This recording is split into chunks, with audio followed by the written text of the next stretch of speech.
ప్రేక్షకులందరూ నమస్కారం. ఈరోజు మన స్టూడియోలో ప్రముఖ ఆధ్యాత్మికవేత్త దైవాజ్ఞ బ్రహ్మశ్రీ వీరాపురం సుబ్రహ్మణ్య స్వామి గారు మనతో ఉన్నారు. ఆగస్టు మాసంలో మేషరాశి వారి పరిస్థితి ఏ విధంగా ఉండబోతుందో గురుగారిని అడిగి తెలుసుకుందాం. నమస్కారం గురుగారు. శుభాశీస్సులండి. గురుగారు, ఆగస్టు మాసం, అందులోనూ విశేషంగా శ్రావణ మాసం. సో ముందుగా మేషరాశి వారి పరిస్థితి ఏ విధంగా ఉండబోతుంది, ఎలాంటి పరిస్థితులు ఎదురయ్యే అవకాశాలు ఈ నెల ప్రత్యేకంగా కనిపిస్తున్నాయి వాళ్ళకి? మంచి విషయమే. మనం ప్రతి మాసం కూడా ప్రతి ఒక్క రాశి గురించి 12 రాశుల గురించి కూడా తెలియచేస్తూ ఉన్నాము. అలాగే అందులో భాగంగా మొదటి రాశి మేషరాశి. అయితే ఈ రాశి వారికి ఈ శ్రావణ మాసంలో మిశ్రమ ఫలితాలు అంటే ఏమిటి అంటే, ఆర్థిక పరంగా అభివృద్ధి అనేది కష్టం. ఎంత చేసినా కూడా ఖర్చే అధికంగా ఉంటుంది. అంటే ఎంత సంపాదించినా ఖర్చు అధికంగా ఉండే అవకాశమే ఎక్కువగా ఉంది. మనము ఈ నెలలో ₹1,00,000 సంపాదించామంటే 2 లక్షలు ఖర్చు అవుతుంది. అది ఎలా ఖర్చు అవుతుంది అనేది జరిగే అటువంటి పరిణామాలను బట్టి ఉంటుంది.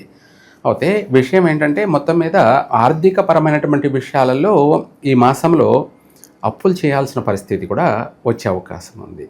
అయితే ఇంకొకటి కూడా ఏంటంటే, వీళ్ళ యొక్క సంతోషాలకి, ఆనందానికి, కుటుంబం అంతా ఒక పండగ వాతావరణంలో ఉండడం కోసం, దానికోసమై ఏదైనా సరే అవసరాన్ని బట్టి అప్పు కూడా చేయాల్సిన పరిస్థితి.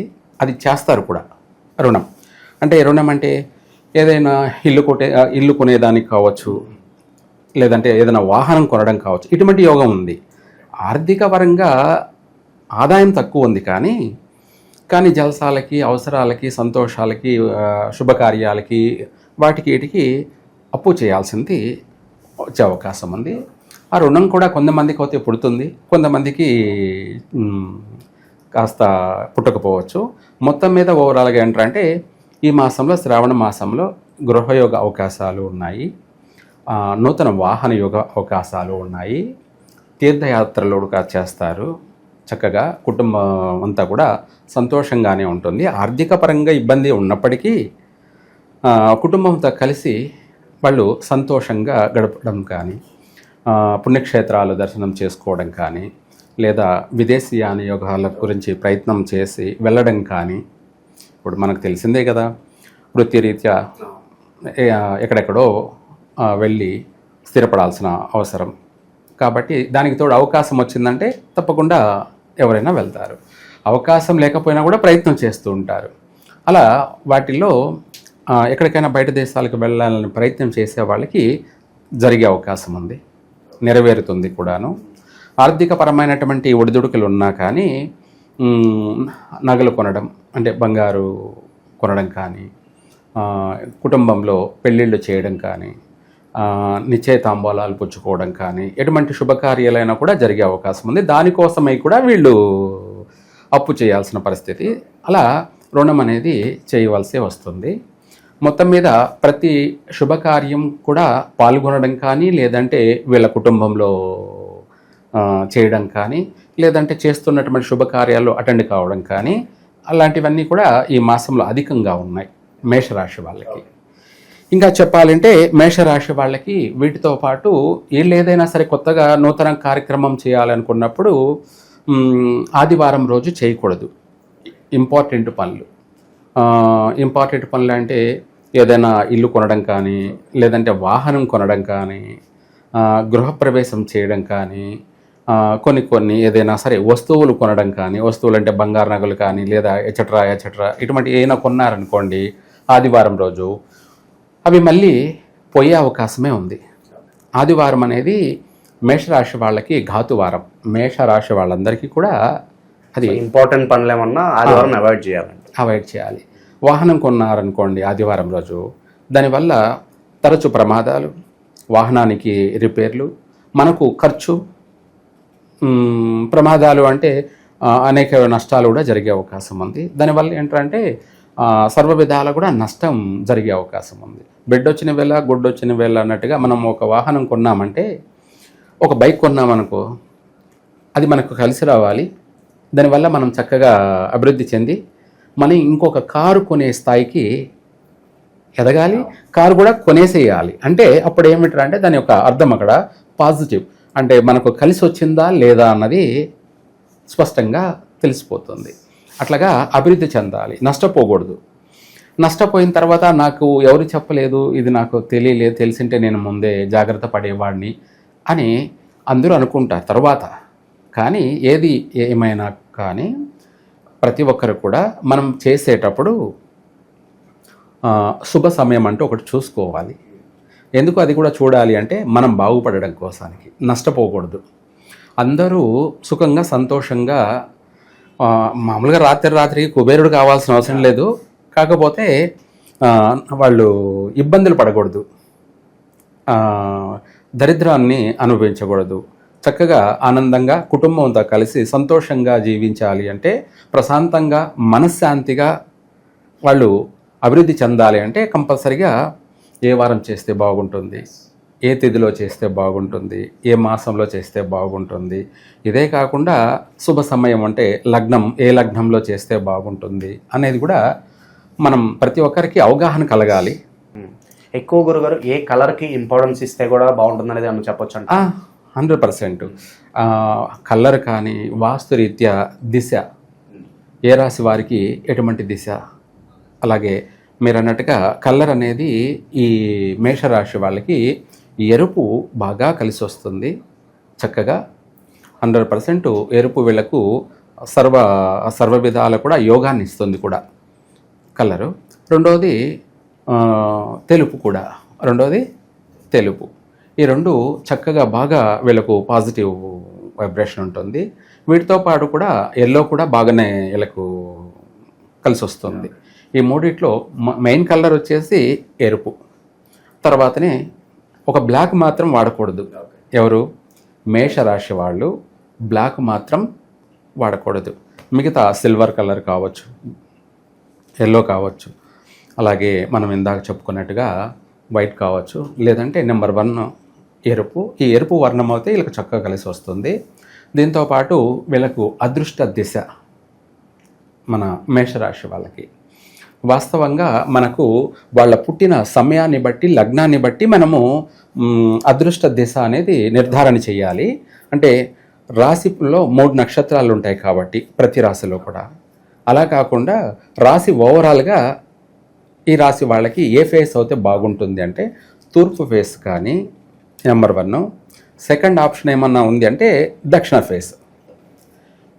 దక్షిణ ఫేస్ అనేది అందరికీ కలిసి రాదు కదా అనుకుంటుంటారు. అలా ఏం లేదు. రాశి ప్రకారంగా ఓవరాల్గా రాశిలో జన్మించిన వాళ్ళు ఎవరైనా సరే తూర్పు ఫేస్ అన్నా ఏంటి ఇది అదృష్ట దిశ అంటే, మనం రోజు ఇంట్లో నుంచి బయటికి వెళ్తున్నాం అనుకోండి, మనం ఇంట్లో నుంచి రోజు బయటికి వెళ్తున్నాము అంటే మనము వెళ్ళే పని సక్సెస్ కావడం, అనుకున్న పని, మన ఉద్యోగం ప్రయత్నంతో బయటికి వెళ్ళాము, ఆ ఉద్యోగం రావాలి. తరచు రోజు తిరుగుతూ ఉండకూడదు.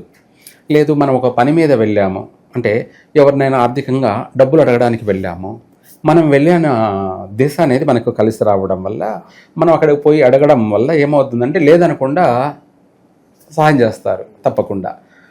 అలా ప్రతి పని కూడా మనము సక్సెస్ కావాలి అంటే ఈ యొక్క మేషరాశి వాళ్ళు తూర్పు ఫేస్గా వెళ్ళాలి మొట్టమొదటిది. సెకండ్ ఆప్షన్ ఏమన్నా ఉంది అంటే దక్షిణ ముఖంగా వెళ్ళినట్టు అవుతాయి. సర్వకార్యసిద్ధి,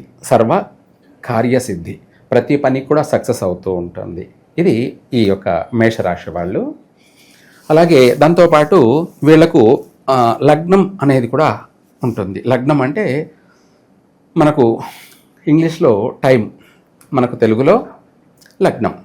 ఇది ఈ రాశి వాళ్ళకి ఏదైనా సరే మనము మేషరాశి వాళ్ళకి మేష లగ్నం అనేది మళ్ళీ పనికిరాదు. మేషరాశి వాళ్ళకి మేష లగ్నము అనే ఒక ఆ టైం అనేది బ్యాడ్ టైం అనమాట. ఆ టైంలో మనం ఏది ప్రారంభం చేసినా జీవితాంతం నష్టాలే జరుగుతాయి. మనము చేసినవి గతం మనం చూసుకుంటే ఏ టైంలో ప్రారంభించాము అని రీసెర్చ్ చేసుకుంటే అంటే మేషలగ్నంలో చేసినవన్నీ కూడా ఫెయిల్ అయి ఉంటాయి. అలా మేషరాశి వాళ్ళు మళ్ళీ మేషరాశి వాళ్ళతో పార్ట్నర్షిప్ పనికిరాదు.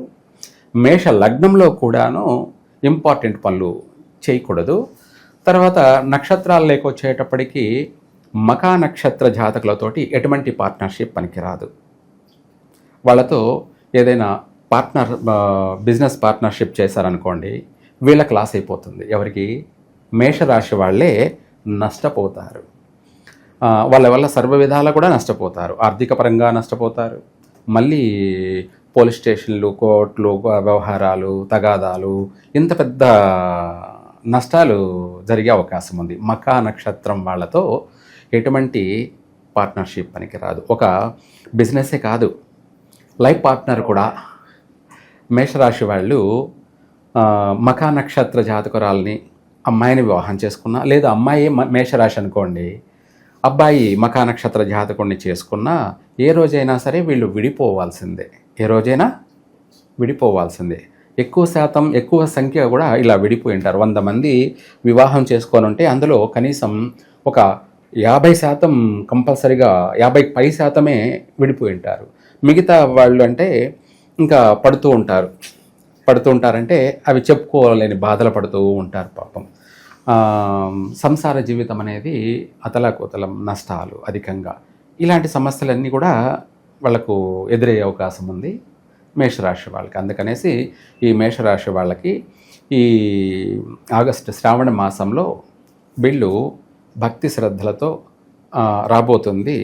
ఈ యొక్క శ్రావణ మాస అమావాస్య అయిపోయినాక పాడ్యమి రోజు, విధియ రోజు, తదియ రోజు, చవితి రోజు, పంచమి రోజు, షష్ఠి రోజు, 6 రోజులు కూడా పాడ్యమి, శ్రావణ మాసం మొదలుకొని పాడ్యమి, ఈ పాడ్యమి నుంచి షష్ఠి 6 రోజులు కూడా వాళ్ళు తడి బట్టలతోటి, ఆడవాళ్ళైతే తడి బట్టలతోటి, అలాగే పుట్ట చుట్టూ పసుపు నీళ్లు, ఒక రాగి చెంబులో నీళ్లు తీసుకొని అందులో పసుపు వేసి పుట్ట చుట్టూ చుట్టాలి నీళ్ళని.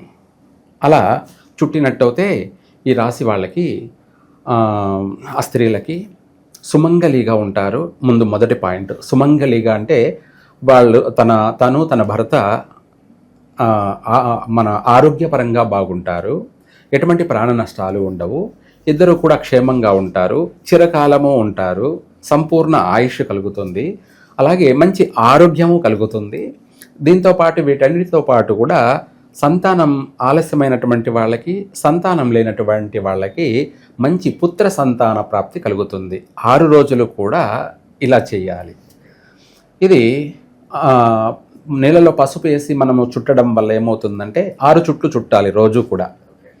6 రోజులు, రోజుకు 6 చుట్లు అలా చుట్టడం వల్ల వీళ్ళకు ఆర్థిక పరంగా కలిసి వస్తుంది, ఫైనాన్షియల్గా. అలాగే ఆరోగ్యంగా బాగుంటుంది, సంతాన ప్రాప్తి, అలాగే సర్వకార్య సిద్ధి ప్రాప్తి కూడాను. ఎటువంటి పెద్ద సమస్యలైనా కూడా పరిష్కారం అయిపోతాయి. ఎప్పటి నుంచో వాళ్ళను వేధిస్తున్నటువంటి సమస్యలు కూడా తొలగిపోయి ఈ రాశి వాళ్ళు ఈ శ్రావణ మాసం చక్కగా ప్రశాంతమైనటువంటి మనశ్శాంతితో కూడుకున్నటువంటి వాళ్ళ సకల శుభకార్యాలన్నింటినీ కూడా పూర్తి చేసుకుంటారు. సో ఓవరాల్గా ఈ శ్రావణ మాసంలో మేషరాశి వాళ్ళకి ఏ విధంగా ఉండబోతుందో మీ మాటల్లో అద్భుతంగా వివరించారు. ధన్యవాదాలు గురుగారు. సర్వే జన సుఖినో భవంతు.